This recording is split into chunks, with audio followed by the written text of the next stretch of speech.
అందరికీ నమస్తే. తెలంగాణలోని జూబ్లీహిల్స్‌లో ఎన్నికలు జరుగుతున్నాయి. కాంగ్రెస్ తరపున నవీన్ యాదవ్‌కు టికెట్ ఇవ్వడం జరిగింది. నవీన్ యాదవ్‌కు కొంతవరకు మంచి పేరే ఉంది. టఫ్ ఫైటే ఇచ్చే విధంగానే ఉన్నాడు. అదేవిధంగా నవీన్ యాదవ్ ఫాదర్‌కు కూడా కొంతవరకు అతన్ని రౌడీ షీటర్ అయినా కూడా కొంతవరకు పేరుంది. కానీ ఎక్కడైనా కానీ ఒక ఎమ్మెల్యేగా పోటీ చేస్తున్న వ్యక్తి నామినేషన్ వేసిన తర్వాత మొత్తం ఆ రాష్ట్రానికి సంబంధించిన ముఖ్యమంత్రే దగ్గరుండి అతన్ని గెలిపించడానికి చూస్తాడు. కానీ ఇక్కడ మన తెలంగాణ విషయానికి వచ్చే వరకు చాలా తేడాగా ఉంది మొత్తం. ముఖ్యమంత్రి రేవంత్ రెడ్డిని ఎక్కడ కూడా జూబ్లీహిల్స్‌లో ప్రచారం చేయొద్దనే విధంగానే మాట్లాడుతున్నారు. ఒకవేళ రేవంత్ రెడ్డి గనక జూబ్లీహిల్స్‌లో ప్రచారం చేస్తే 100కు 100% ఓడిపోతాడు నవీన్ యాదవ్. నవీన్ యాదవ్‌కు పేరున్నా కూడా టఫ్ ఫైట్ ఇస్తున్నా కూడా ఒకవేళ రేవంత్ రెడ్డి వచ్చి ప్రచారం చేస్తే మాత్రము అసలు డిపాజిట్లు కూడా రావు అనే విధంగా కూడా ప్రచారం చేస్తున్నారు. రేవంత్ రెడ్డి ప్రస్తుతము ఒక ఫెయిల్డ్ అయిపోయిండు మొత్తము. ఒక ముఖ్యమంత్రిగా పూర్తిగా ఫెయిల్ అయిపోయిండు. అతనికి పరిపాలన చేతగాదని కాంగ్రెస్ అధ్యక్షుడు మల్లికార్జున ఖార్గేనే మాట్లాడడం జరిగింది. పూర్తిగా తెలంగాణలో కాంగ్రెస్ పని అయిపోయింది. ఇంకా 20-30 సంవత్సరాలైనా కూడా భవిష్యత్తులో కాంగ్రెస్ గెలవదనే విధంగా ఒక కాంగ్రెస్ అధ్యక్షుడే, జాతీయ అధ్యక్షుడే మాట్లాడేనంటే రేవంత్ రెడ్డి ఎంత ఫెయిల్ అయిపోయిండో మనకు అర్థమవుతుంది.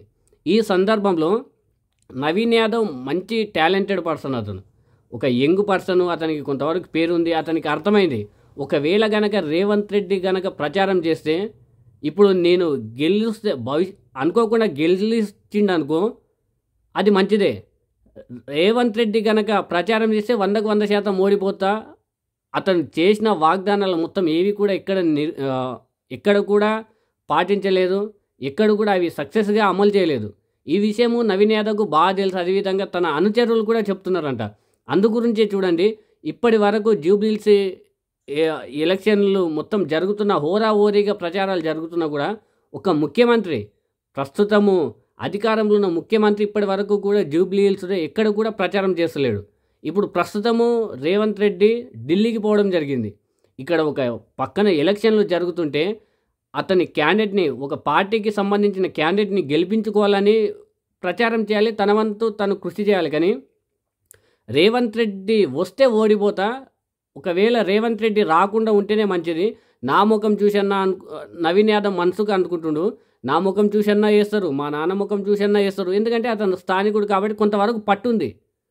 టఫ్ ఫైట్ ఇచ్చే విధంగా అతనికి మంచి పేరుంది, మంచి పట్టుంది. కానీ రేవంత్ రెడ్డి వస్తే మాత్రం సర్వనాశనం అయిపోతుంది అనే ఉద్దేశంలోనే నవీన్ యాదవ్ ఉన్నాడు. అందుగురించే చూడండి నవీన్ యాదవ్ ఎక్కడ కూడా బయట నుంచి గిట్టంగా ఏమన్నా హెల్ప్, బయట నుంచి అంటే ఏం హెల్ప్ చేస్తాడు. ఒకవేళ రేవంత్ రెడ్డి చేస్తే డబ్బు చేయొచ్చు. కానీ చిన్న మీటింగ్ పెట్టి చిన్న ప్రచారంలో పాల్గొన్న కూడా సర్వనాశనం అయిపోతాని నవీన్ యాదవ్ గ్రహించిండు. అందుగురించే నవీన్ యాదవ్ ఓపెన్గానే అంటున్నట, మీరు రాకండి నేను చూసుకుంటా, నేను గెలుస్తా అనే ఉద్దేశంతోనే ఉన్నాడు. అతని అనుచరులు కూడా ఇప్పుడు రాజకీయము మొత్తము చూస్తూనే ఉన్నారు. తెలంగాణలో ఎంత వ్యతిరేకత వచ్చిందో రేవంత్ రెడ్డి మీద, కాంగ్రెస్ కన్నా రేవంత్ రెడ్డి మీద ఎక్కువ వ్యతిరేకత వచ్చింది. ఇసుంటి సందర్భంలో రేవంత్ రెడ్డి కనుక ప్రచారం చేస్తే సర్వనాశనం అయిపోతుంది కాంగ్రెస్ జూబ్లీహిల్స్లో. నవీన్ యాదవ్కు ఎట్టి పరిస్థితుల్లో కూడా గెలవడు రేవంత్ రెడ్డి వస్తే. ఆ ఉద్దేశంతోనే నవీన్ యాదవ్ వద్దు, నీకు దండం పెడతా బాబు, మీరు మాత్రం రాకండి అనే మాటలు మాట్లాడుతున్నట.